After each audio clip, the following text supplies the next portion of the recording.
Obrigado, Sr. Presidente. O PCP decidiu da apresentação desta proposta não exatamente conforme está na redação atual do Código, porque entendemos que é importante salvaguardar alguns aspectos. Desde logo porque o que nós definimos no artigo 213, relativo ao intervalo de descanso, é que o período de trabalho deve ser interrompido por um intervalo de descanso de duração não inferior a 1 hora, nem superior a 2, de modo a que o trabalhador não preste mais de 5 horas de trabalho consecutivo. Importava aqui também relembrar a questão do aumento do horário de trabalho e a implicação direta que isto tem no aumento dos acidentes de trabalho e nas doenças profissionais. Aliás, nem se compreende sequer como é que, com o desenvolvimento tecnológico e científico, nós hoje não estejamos a caminhar no sentido da diminuição também do horário de trabalho e no aumento do intervalo de descanso, e esteja a caminhar exatamente no momento contrário. Porque imaginemos aqui o que é, por exemplo, uma operária têxtil ou um mineiro estarem a trabalhar 6 horas seguidas. Ou o que é, por exemplo, para uma operária das indústrias elétricas estarem a trabalhar 6 horas seguidas. Isto é uma violência, ninguém aguenta começar às 8 da manhã e acabar às 2 da tarde. Ninguém aguenta. Isto é de uma violência extrema. Nós não estamos a falar de estar aqui a discutir o Código de Trabalho sentado na mesa. Estamos a falar de movimentos altamente repetitivos que causam, do ponto de vista das doenças profissionais, desgastes físicos intensos e gravíssimos. E, portanto, nós estamos aqui, mais uma vez, a abrir um caminho de agravamento das condições de vida e da violência. Isto é arrepiante. Eu acho que é arrepiante nós hoje estarmos aqui em 2012 a discutir isto. E importa também aqui dizer que, relativamente ao período, é esta a proposta escandalosa e violentíssima que o Governo e o PSD e o CDS apresentam. Mas é mais que isso, porque no número 4 do artigo 213 da proposta de lei, diz assim o número 4, considera-se tacitamente ferido o requerimento a que se refere o número anterior não seja decidido no prazo de 30 dias. Considera-se tacitamente ferido. Esta questão do tacitamente ferido é desde logo recusada perentoriamente pelo Tribunal Constitucional.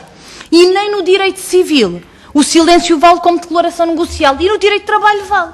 Isto é um retrocesso profundo de aplicar normas ao direito de trabalho que nem sequer o direito civil consagra. E dizer, desta forma escandalosa, considera-se tacitamente ferido o requerimento. Eu gostava de perguntar ao PSD e ao CDS se entendem que o aumento do horário de trabalho, nestes termos do período de intervalo de descanso e o seu aumento, no que é que isto contribui de facto para o aumento da produtividade?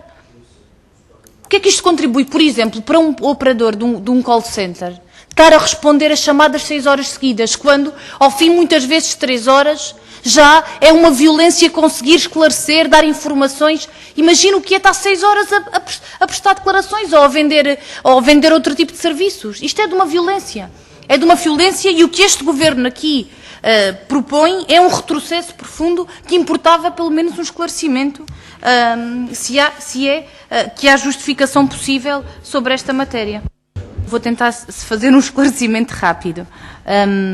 O que o Sr. Deputado aqui colocou foi de que o PCP não altera o número 2 do artigo 213, que começa exatamente pelas seguintes palavras: por instrumento de regulamentação coletiva de trabalho.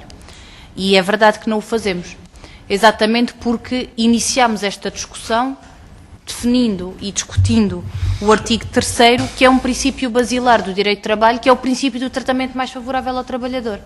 E por entender, de facto, que os instrumentos de regulamentação coletiva de trabalho protegem, e é esse exatamente o travão que podem colocar no impedimento dos direitos dos trabalhadores. Agora, não nos sentimos na obrigação de dizer em que setores é que isso se aplica. Isso são a contratação coletiva que o define. E, portanto, o que nós dizemos é que, por força da aplicação da contratação coletiva, é aplicado este princípio. O que o Governo aqui vem fazer é diferente, que é uma imposição, porque no artigo 3, aliás, no número 1, não começa por instrumento de regulamentação coletivo, nem com o acordo do trabalhador. Ou começa? Não começa. Começa o período de trabalho diário, deve ser interrompido, não começa por instrumento de regulamentação coletiva de trabalho. E o que o senhor deputado considera foi só isso, é a contratação coletiva, que de facto esta proposta de lei pretende destruir por força da consideração da sua nulidade, mas que para o PCP é muito importante. Bem, proposta de alteração do grupo parlamentar do PCP. Votos contra? PS, PSD e CDS. Votos favoráveis? PCP e Bloco. Passamos então agora a votar o artigo 213, a proposta do artigo 213, de acordo com a proposta de lei número 46/12. Votos contra? PCP e Bloco. Votos a favor? PS, PSD e CDS. Está aprovado.